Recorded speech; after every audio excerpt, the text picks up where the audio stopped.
साथियों नमस्कार। मैं एडवोकेट अश्विनी कुमार। साथियों,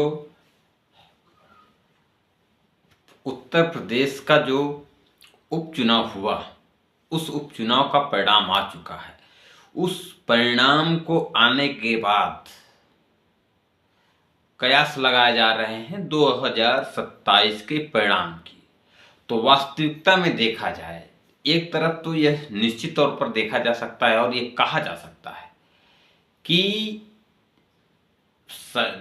बीजेपी के प्रत्याशी चुनाव नहीं, वहां पर प्रशासन चुनाव लड़ रहा था, वहां के अधिकारी चुनाव लड़ रहे। सपा सुप्रीमो अपने सोशल मीडिया के एक हैंडल पर भी जारी किया है कि जहां जहां पर उपचुनाव हुए, वहां पर जो उच्च अधिकारी थे वह पिछड़ी जाति के, अनुसूचित जाति के ना होकर के सवर्ण जाति के थे। यह अपने को फायदे पहुंचाने के लिए बीजेपी ने किया, यह एक फैक्टर जाना जा सकता है।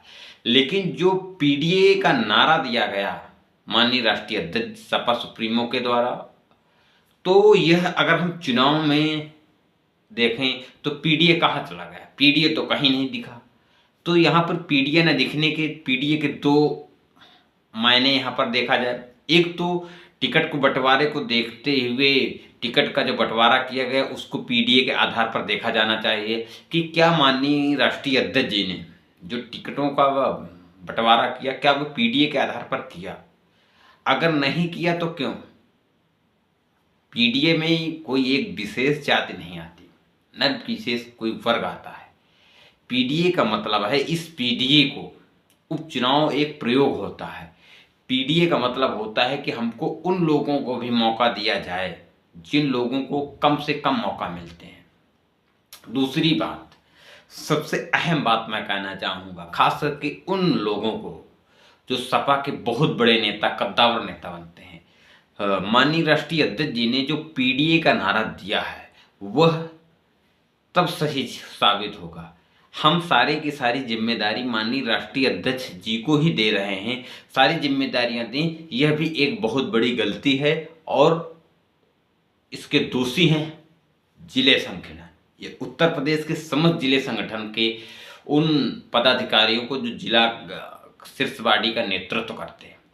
क्योंकि पीडीए का जो नारा दिया गया है, पीडीए का जो फार्मूला समाजवादी पार्टी को 2027 में मजबूत करने के लिए दिया गया है, उसमें से गांव गली मोहल्लों में राष्ट्रीय अध्यक्ष जी नहीं आएंगे पीडीए को बताने के लिए, पीडीए की विचारधारा को बताने के लिए। यहाँ पर जो जिला का नेतृत्व है, इनकी भी जिम्मेदारी बनती है कि गांव गांव जा कर के पीडीए की विचारधारा को पहुंचाया जाए, लोगों को पीडीए के नाम से जोड़ा जाए। उन पिछड़ी जाति के लोगों को, उन अनुसूचित जाति के लोगों को जो हमारे साथ इस पीडीए परिवार में नहीं जुड़ी हुई हैं या इसका मतलब नहीं जान रही हैं, यदि ऐसा नहीं कर रहे हैं तो यह सिर्फ और सिर्फ राष्ट्रीय अध्यक्ष जी के ऊपर दोषारोपण करना निश्चित तौर पर नाइंसाफी होगी। ये जिले के पदाधिकारियों को, जिले के नेताओं की जिम्मेदारी बनती है। अगर ऐसा नहीं कर रहे हैं तो निश्चित तौर पर 2027 में भी आने वाले नहीं हैं। फिर एक अहम बात मैं सिर्फ विश्लेषक करना चाहता हूं, सम्मानित साथियों से अनुरोध करता हूं, अपील करता हूं, वीडियो को अधिक से अधिक शेयर किया जाए, खास करके जिनको ऐसा लगता है कि नहीं इस देश में कुछ परिवर्तन होना चाहिए। हम लोग सदन में नहीं जा सकते हैं, लेकिन सोशल मीडिया हमारा एक ऐसा माध्यम है जिसके द्वारा हम अपनी बातों को अपने नेताओं तक, इस समाज तक पहुंचा सकते हैं। 2024 का लोकसभा का चुनाव कॉन्स्टिट्यूशन पर लड़ा गया, संविधान पर लड़ा गया, संविधान के खतरे को लड़ा गया। इसको देखते हुए भारत की और खासकर उत्तर प्रदेश की जो अनुसूचित जातियां हैं, उन्होंने बहुत ही भारी मात्रा में समाजवादी पार्टी को वोट किया। उसका जो परिणाम था हमको देखने को मिला। लेकिन हम पार्टी की क्या जिम्मेदारी बनती है, शीर्ष नेतृत्व की क्या जिम्मेदारी बनती है, पार्टी के शीर्ष नेतृत्व से लेकर के जिला नेतृत्वों की क्या जिम्मेदारी बनती है कि पीडीए के नाम पर, संविधान के नाम पर जो चुनाव लड़ा गया, क्या वहां उसमें अब भी काम हो रहा है? पूरे देश में, पूरे उत्तर प्रदेश में पिछड़ी जात के साथ अनुसूचित जात, अनुसूचित जनजातियों के साथ जिस प्रकार से उत्पीड़न होता है, क्या यह लड़ाई पार्टी लड़ रही है? पीडीए का नारा दे देना ही चुनाव जीतने के लिए नहीं है। संविधान के नाम से लोकसभा का चुनाव लड़ करके हमने 35 सीटें निकाल लिया है, यह हमारे लिए मायने नहीं रखता है। हम संविधान की आने वाले दिनों में कितनी रक्षा करेंगे, हम संविधान के लिए कितनी लड़ाई लड़ रहे हैं, यह जब तक हम विपक्ष में सत्ताधारी को नहीं ला देंगे, हम सत्ता में नहीं काबिज हो जाएंगे, तब तक हमारी नैतिक जिम्मेदारी कम नहीं होती है। उसके बाद मैं माननीय सपा सुप्रीमो से, जो उनके साथ अगल बगल रहते हैं, उनसे भी एक अपील और अनुरोध करना चाहता हूँ कि जब से माननीय राष्ट्रीय अध्यक्ष बने हैं श्री अखिलेश यादव जी, क्या कितने जन आंदोलन हुए। माननीय नेताजी के जमाने में बहुत सारे आंदोलन हुए, जेल भरो आंदोलन हुआ। जब तक समस्याओं को लेकर के सड़कों में नहीं आएंगे, जन आंदोलन नहीं होगा, आक्रोश घर से निकल कर के सड़कों तक नहीं होगा। डॉक्टर राम मनोहर लोहिया का नारा है, जब संसद आवारा हो जाती है तो सड़कों को सूनी नहीं रहना चाहिए। लेकिन हम लोग सड़कों को सूनी करते हैं, कभी कभार एक ज्ञापन के रूप में विरोध प्रदर्शन के लिए आते हैं, लेकिन आज तक कभी इतना बड़ा जन आंदोलन नहीं किया गया है।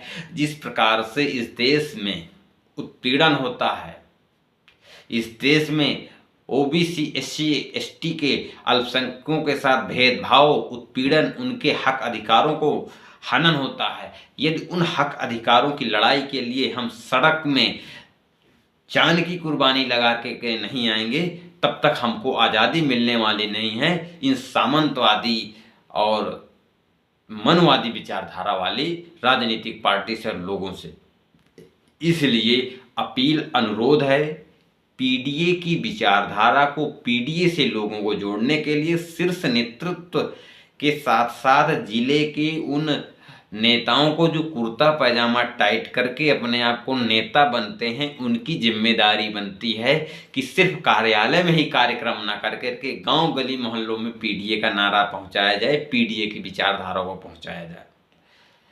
संविधान में हो रहे अन्याय अत्याचार के लिए हमको निरंतर लड़ाई लड़ते रहने की ज़रूरत है और किसानों की, नौजवानों की जो समस्याओं को लेकर के एक बहुत बड़ा जन आंदोलन करने की ज़रूरत है। अन्यथा हम लोग 2027 भी हमारा सपना रहेगा।